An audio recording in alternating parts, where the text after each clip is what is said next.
పచ్చళ్ళ మీద కూడా ట్రంప్ సుంకం వేసిండట.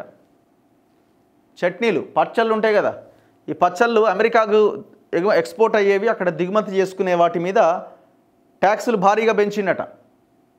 భారత్ నుంచి తెప్పించుకునే ఆహార ఉత్పత్తులపైన నిఘాట. పన్ను కట్టకపోతే భారీ జరిమానా. సోషల్ మీడియా యాప్ల ద్వారా భారతీయుల చిరు వ్యాపారాలు. ఇండియా నుంచి తినుబండారాలు తెప్పించి విక్రయం. ఇకపైన వాటిపైన పన్ను. అంటే వాళ్ళు ఇక్కడి నుంచి తెప్పించి అక్కడ అమ్ముకుంటూ అక్కడ అమ్ముకుంటూ కొంత బిజినెస్ చేసుకుంటున్నారు, కొంతమంది బతుకుతున్నారు. అట్లా కూడా సోషల్ మీడియా ద్వారా యాప్ల ద్వారా కూడా భారతీయులు అక్కడ వాళ్ళతో బిజినెస్ చేస్తున్నారనమాట. సో వాళ్ళ మీద భారీగా దెబ్బ పడబోతున్నది.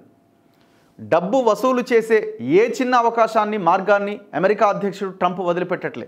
ఆఖరికి భారత్ నుంచి పచ్చళ్ళు వంటి వాటిని తెచ్చుకుంటే వాటి మీద కూడా సుంకాలు విధించడానికి సన్నద్ధమవుతున్నది. ఇండియా నుంచి ఎవరైనా స్నేహితులో, బంధువులో అమెరికా వస్తుంటే ఫలానా వస్తువులు కొని తీసుకురావాల్సిందిగా అమెరికాలో ఉన్న భారతీయులు పురమాయిస్తూ ఉంటారు.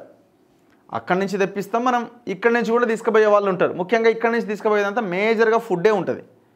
వ్యక్తిగత స్థాయిలో ఈ విధంగా తెప్పించుకునే ఉత్పత్తుల మీద అమెరికా ప్రభుత్వానికి సుంకాలు చెల్లించడం వంటిదేమీ ఇప్పటి వరకు లేదు.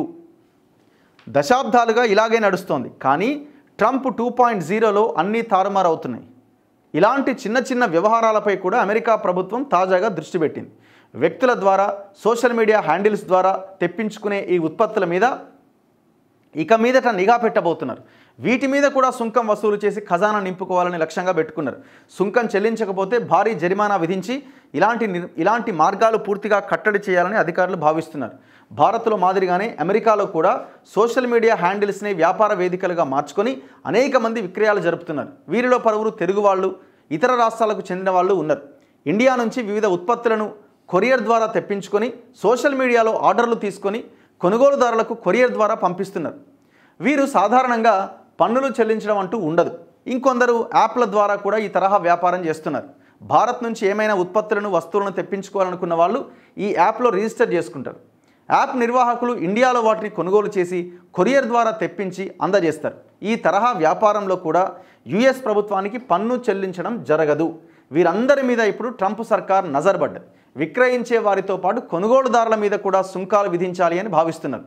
దీంట్లో భాగంగా భారత్లోని రిటైలర్ల నుంచి అమెరికాలో ఉన్న వ్యక్తులు తెప్పించుకుంటున్న షిప్మెంట్లను అధికార వర్గాలు నిశ్చితంగా గమనిస్తున్నాయి. ఈ మేరకు పలువురికి భారీ జరిమానా, న్యాయపరమైన చర్యలకు సంబంధించి నోటీసులు పంపుతున్నాయట. ఇక అంతే. ఇప్పుడు మనం ఏమంటట్టుంది, ఆయన దేశం ఆయన ఇష్టం, ఆ రకంగా నడుస్తూ ఉన్నది. కానీ చాలామంది దీనివల్ల ఉపాధి కోల్పోయే ప్రమాదం కూడా ఉన్నది.